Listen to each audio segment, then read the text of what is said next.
Be wary of the Dutchman, wary of the mighty king. Be wary of their spells, beware of king and ghosts. Be wary of the Dutchman, wary of the mighty king, wary of these old geezers. What's up? What's happening? What's going on, everybody? Welcome back to me. The mission including SpongeBob lives on the panel of series was TV and movies. I'm your host, Justice. Welcome back to SpongeBob Month Chapter 8, End of the Dark Ages. Welcome to today's review, Sweet and Sour Squid. I'm a little bit behind. I apologize, but today's football Sunday, so I'm kind of rushing to get some stuff done, and I apologize, okay? Alright, here we go. Sweet and Sour Squid. So, in this episode, Plankton, after continuously failing to try to scheme for the Krabby Patty secret formula, he decides to try to scheme Squidward for the Krabby Patty secret formula. Squidward doesn't fall for any of his tricks, so then Plankton decides to use his love of music to his advantage, putting in earplugs and continuously praising Squidward to play on and on and on and on and ignoring and annoying everybody in sight. Leading to him doing a song, and the song is pretty funny and genuinely actually really nice to listen to, excluding Squidward's terrible clarinet playing. Then, after all that, then Plankton's ear things fall out, and he's had enough of Squidward's bad clarinet playing, so he steals the clarinet and starts running away, only to be caught by the cops at the very end and inadvertently taking the fall for disturbing the peace and sent to jail. And that's the end of the episode, with the clarinet then being run over by the cops and given back to Squidward in pieces. And that's the end of the episode. This episode's pretty funny. There's not a whole lot to it outside of Squidward and Plankton working together, which is a really cool dynamic that we haven't seen much in the show up to this point, so it's cool to see them trying new dynamics with new characters.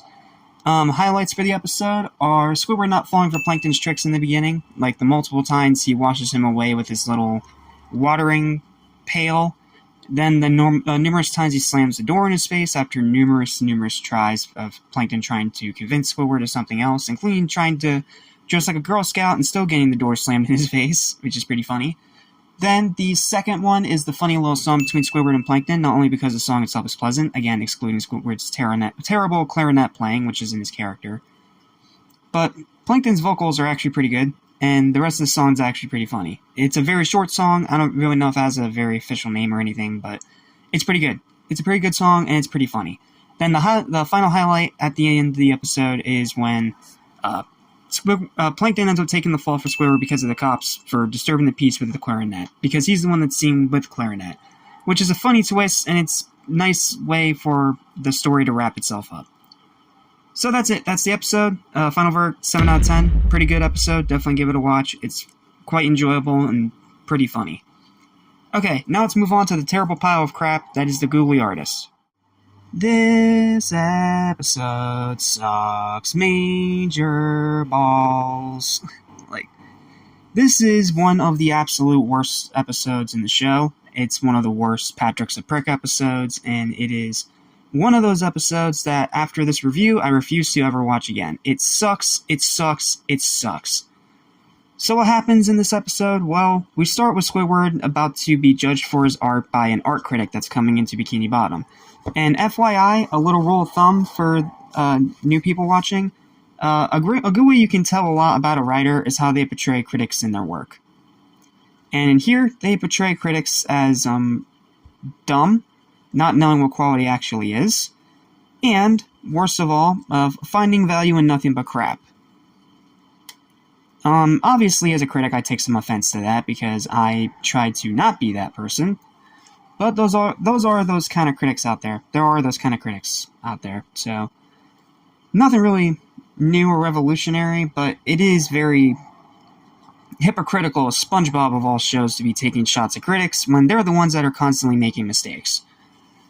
Meanwhile, SpongeBob and Patrick are doing arts and crafts. Patrick makes a horrible, terrible, goofy rock thing. And then the critic grills Squidward for his art, and then steals his beret, goes over to SpongeBob and Patrick, and pays him millions for a crappy rock with googly eyes. Then Patrick starts doing a bunch more of these googly eye rocks and starts selling them until he runs out of rocks. Then he goes to the Krusty Krab, which starts to drive Squidward even more crazy.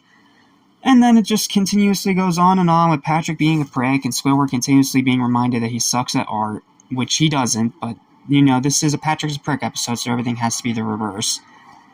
Then, at the very end of the episode, Squidward ends up taking the fall for one of Patrick's mistakes, and then is forced to put googly eyes on Krabby Patties to sell to customers on top of their meal. With the episode ending with Patrick exclaiming to Squidward to keep trying because he may be an artist too someday. Screw you, you hypocritical little trite. Final verdict for this episode is 0. It is a piece of crap. Stay far away from it.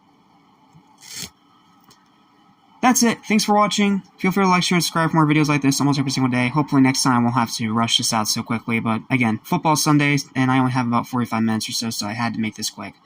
Thank you guys so much for watching. I'll see you next time for another special with SquarePants Family Vacation. Until then, thanks for watching. Stay spongy, and I'll see you in the next review. Peace. Beware of King Ghost.